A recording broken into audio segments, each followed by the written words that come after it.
Hi folks, Chris Voss here from thechrisvossshow.com, thechrisvossshow.com. Come here, blog post we're going to share with you. Of course, review the latest in social media and technology and all the latest and greatest phones. Be sure to subscribe to our channel and like this video to help support us to bring you more good stuff. This is from ATT.com. Our good friends over there have sent us their latest phone, the HTC One. And this is a pretty cool and interesting rock and rolling phone. It's a 1080p screen. It's super fast. And it really rocks and rolls. This is the best thing to roll out of HTC, as a lot of reviews are reporting so far. And we're going to give you my spin or my take on the quality or the what I recommend with the phone, the HTC One.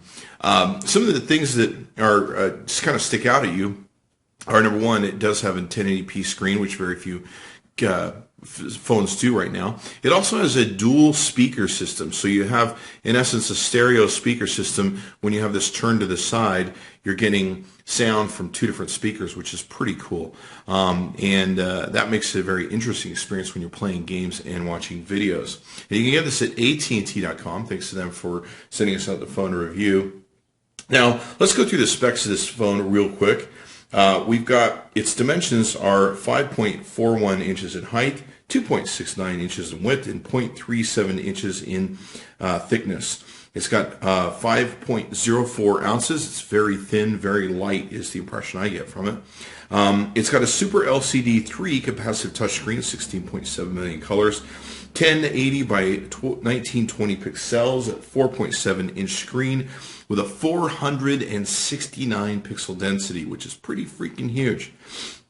It's got Gorilla Glass 2 and the HTC Sense UI version 5.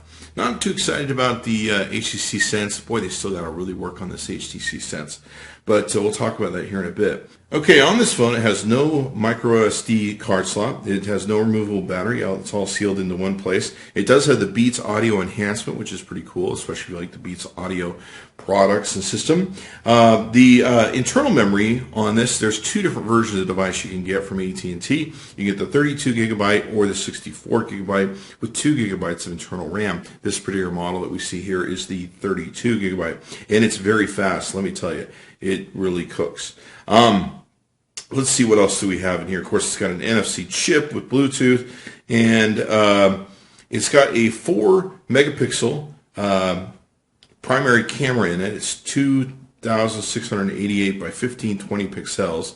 It has this special sensor that's supposed to say that it's this great photography sensor that's somehow better than 4 megapixels.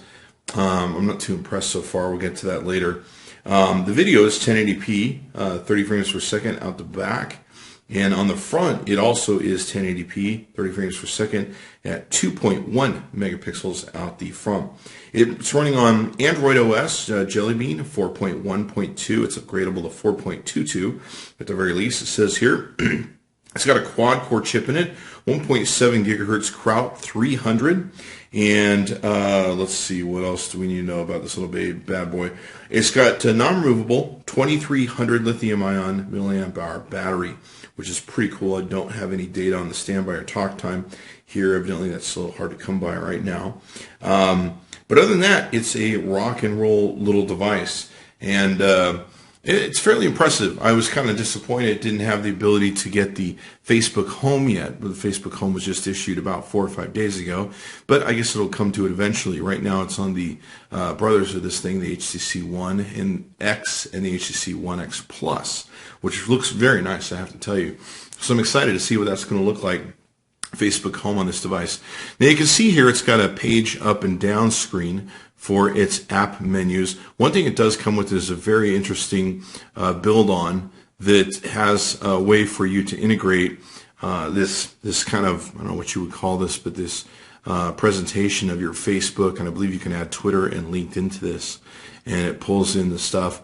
Maybe this is why they haven't gotten around to putting this on Facebook Home, as they knew they already had kind of something that would tide people over. They probably have to get Facebook Home maybe upgraded to 1080p, I don't know. The one thing that's interesting about the phone that I do like about it is its build and its design is very similar to the HTC DNA, and I really love the HTC DNA. I thought it was an awesome phone, and I've been very impressed with it so far. So you can see here some of the menu flipping you can do and everything else. You've got pretty much all the different controls you can take and do through through your normal experience with an Android product. That's always important. It is very fast. But off the top, I've got to tell you, there's a lot of battery burn. It's just like the HTC DNA. It's a 1080p screen, and it will battery burn fast, even with most of the stuff ratcheted down.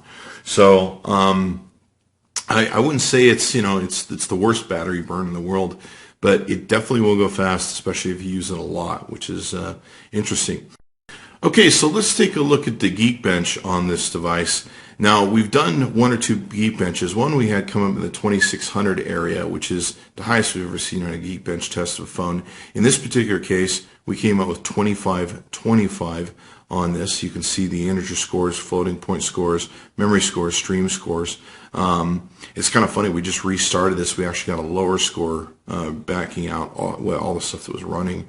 So you can see some of the different score breakdowns here on the phone and everything else. In fact, what we want to do here is we're going to go ahead and see if we can't recapture another run as we talk here and see what that comes out to, because we know we got up in the 2600s earlier, and now we're in the 25s.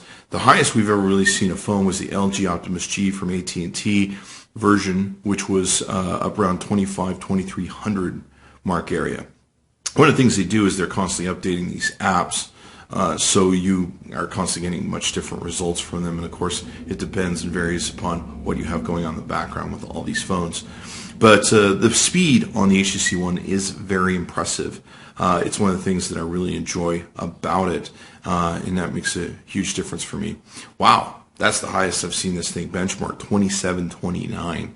That's very fast. When you actually have to think that this thing is outputting at a 1080p screen, that's pretty screaming fast for a phone. So really like this phone. It's going to be interesting to see how this pairs up against the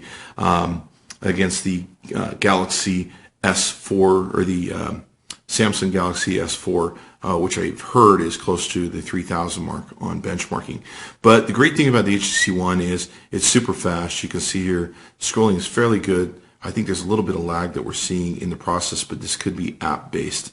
I don't really tend to notice too much of it when we're doing stuff, so this could be just an app thing. The screen is very beautiful. I'm not excited about the page up, page down. I'm pretty used to the left to right sort of thing. There's something seemingly plain about the HTC One UI that I just don't enjoy, and I've always struggled with their UI. It's good looking, but it's very simple. It's very featureless. With the Samsung UIs, I can do so many more things and have so many much more controls and personalization that I can't seem to do with the HTC One, et cetera, et cetera. So it's very good that way. In fact, I've never really messed with the wallpaper on this yet, actually. But the speed is incredible, and you've got this thing here, which will pull in your Delios. Now, it's very beautifully designed. It's very gorgeous. It's much like the white iPhone that I have, where it's got these beautiful cut beveled edges. And you can see here we've got on the side, on the right, a beautifully designed volume rocker up and down. On the bottom, we've got a microphone hole, and we've got a micro SD plug-in. On the left-hand side, nothing much here except for the SIM card tray and the hole to push it out. We've got a earphone jack at the top and a power button at the top. Once again, not only is the top part beveled, very pretty, the back part is beveled very pretty, and I love this design when they used it on the iPhone 1. It's cool that HTC One copied this.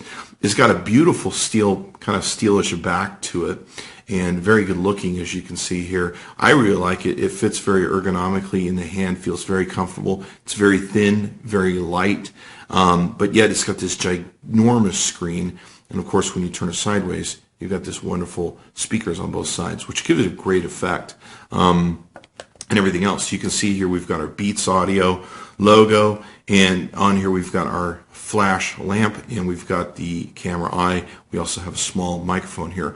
Of course, the mobile phones have been using this rear microphone so that when you're taking video, you can pick up sound directly from the source. So it's very beautiful. I really like it. It's beautiful to hold in the hand, and a very gorgeous device from that sense of the word. And the beveled edges really set off the design of it. I mean, it really is a beautiful looking phone. Now, I believe you can get this in at least one other color, I believe, which is black, and you can take and do that. When it comes to all of your different apps and stuff, of course, you can do those. I haven't spent much time in the widgets area of the device, but we'll go through some of the aspects of the camera, and we'll talk about some of the other different benchmarking apps that are out there. Let's try, there we go. Okay, so you can see here they've got it integrated with Picasa, Flickr, and Facebook. You can add those in. Also, I'm not sure what this is, downloads, camera shots. Let's take a look at these. Low light, not the greatest camera in low light. You can see here some low light situations. Not the greatest pictures in low light either, as you can see. Not real big detail. They do look very pretty when you're out in bright light. That definitely makes a difference in the camera. I don't see anything extraordinary about the camera that would make me want to buy this over other devices. It does a good job of capturing beautiful video. It's 1080p. I mean, what can you say? 30 frames per second, and it does capture a lot of detail. So I can't say anything bad about the camera. I would have liked to have seen an 8 megapixel or higher 13 megapixel camera on this, but this is what they decided to go with. I don't really notice a difference. It's really hard to tell. From my understanding, there's some software that's going into creating the pictures to be better, and as you can see here, they definitely are pretty beautiful and very detailed in the aspect of what they're able to pick up. We were out filming some bees, as you can see here, and the bees actually, if you look very closely, come in pretty sharp. So does the rest of the pictures and the petals of the flowers and these green parts over here. So pretty interesting that way. Let's see if we can get out of this. And let's flip through some more of these pictures. So the camera's good. I mean, I'm not as disappointed as I thought I would be, given that it's supposed to be like, what, 4 megapixels or something like that. You can see here we're getting really good detail on these things, and really what it's targeted for is a market that just wants to do cheap, dumbed down Instagram photos anyway. So you're not going to buy this to do award-winning photography anyway. The flash and the lamp on the camera are awesome. Here's a dark, completely blacked out situation in a closet. You can see it lit up fairly well. Here's a video situation where we're in a completely dark environment. You can see here the lamp is very powerful, lights up very well. You can even take photographs while you're doing video and while you're replaying video. So that's a very cool feature to take and have. So we're fairly impressed with the camera. I don't see anything bad about it that I don't like. It does seem to do a good job. I really don't know how it stacks up against other cameras until we do our full comparison, but I tend to like it. And let's take a look at how the camera works and what its setup is. Now, once again, their UI is a little light and a little odd compared to what I'm used to with the Samsungs. You can see here you've got a zoom, you've got a button for clicking for camera and video. You've got your ability to adjust your amp or your lamp, if you will, here. There's a thing called Zoe, and Zoe appears to be a bit of a quick edit of stuff. I really haven't figured out what Zoe does or how it does it. I'm really not going to worry about it. On the filters, there's some various filters you can take and do here. And of course, these are pre-filters that will change the shot, and you can do that. You see those in most Android products. On the camera, of course, you adjust the front to the back. It's kind of buggering that I got to go through a menu to do that, whereas most Androids, I can just click on something and it'll flip the cameras very fast. You've got scene, night, HDR, sweep panorama, different self-timers, crop. You can adjust your video quality and, of course, your photo quality, ISOs, white balance, all the normal things that you get with Android stuff. It is a little light on features, though, compared to some of the other Android phones that I've seen out there. But, you know, it's a very fast very speedy camera. It does have a fairly fast shutter speed to it. I believe there's some software that's going on, so there's a slight delay after you click, but it seems to take the picture fast and then generates the photo internally. So I'm fairly impressed with it. It looks like a great camera. Nothing bad to say about it as far as I can see. We'll see how the comparison goes and tune in for those other videos. All in all, I'm pretty impressed with it. It's a great phone, and it's super, super fast. I'm very impressed with the speed of it, and I think it's a phone that definitely is worthy of picking up. It is the best Android phone on the market, given the 1080p and also given the speed and that it takes and does and everything else. So I'm impressed with it. I'm interested to see how it's going to fare against the, like I said, the Samsung S4 Galaxy and how that pairs out, and see which one beats its other. There's a lot of features that are coming out on the S4 that I'm very excited about. And I really think if I was to sit down with the HTC folks, we'd really need to work on the presentation of their UI and how it works and how it builds and what the features are. But it's a great phone. It's probably one of the best in the market you can buy, if not the best Android phone on the market you could buy. It certainly is running paces around the iPhone, which is only 1,500 on its Geekbench score. So it's almost 1,200 faster than the iPhone 5, which makes it almost double. So be sure to check it out. You can go to amzn.to. That's AT&T.com. We're good friends there. Tell them Chris Voss sent you. Chris Voss tested, Chris Voss approved. I like the phone. I'm going to wait and see what the S4 looks like, and we're going to, of course, have a competition box out on YouTube for the two of them to see which one's better, and we'll let you decide. Thanks for coming by the chrisvossshow.com. Be sure to like this video and to subscribe and tune in often.